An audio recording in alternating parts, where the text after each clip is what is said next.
Marikana families gather for the cleansing ritual, and the Zimbabwe Justice Minister is to ask for an election date extension. I am NewsBreak9am. Families of the slain Lonmin mine workers are arriving at Marikana Kopi near Vondokop in the northwest for an eagerly awaited cleansing ceremony.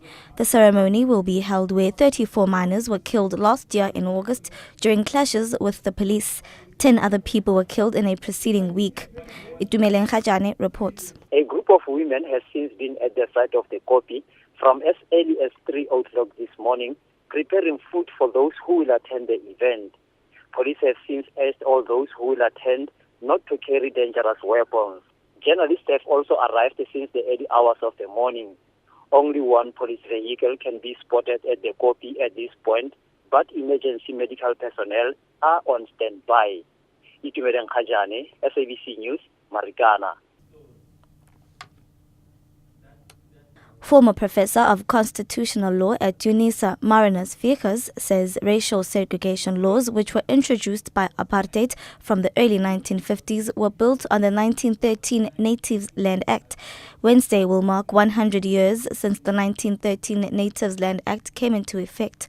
The Land Act created reserves for black people in designated areas, while apartheid created the Bantustans. Vickers argues that apartheid racial policies can be traced back to colonialism. You must understand that apartheid and land demarcation for blacks and whites didn't come about suddenly. It's part of the British colonial tradition.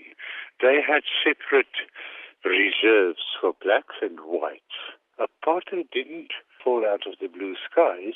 It grew out of a long tradition.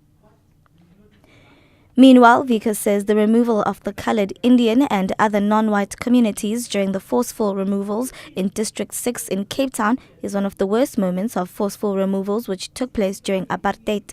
The District 6 community were forcefully removed under the then Group Areas Act, which created new reserves for coloured and Indian communities who were living in urban areas. Many were moved to the Cape Flats. Fred Jacobs, a father of 5 daughters and 9 grandchildren, was 9 years old when his parents were forcefully removed from their home in the 1960s, and he has since returned to District 6 about 10 years ago. He still remembers what happened during the forceful removals. I can remember trucks. I can remember police. I can remember workers just loading on furniture. I can remember people crying. Sorry, it's really sad.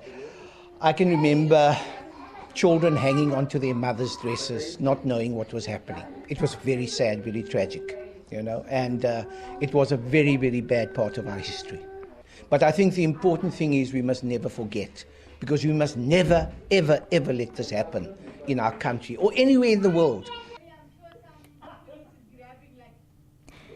Zimbabwe's Justice Minister Patrick Chinamasa is expected to approach the country's constitutional court this week to ask for a 2-week extension of the deadline for the upcoming election to mid-August.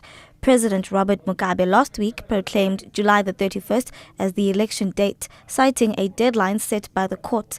A weekend summit of regional body SADC urged Zimbabwean negotiators to seek a 14-day extension. Mugabe's MDC rivals are unhappy with even a 2-week delay, arguing that security and media reforms are needed in Zimbabwe before any election can be held.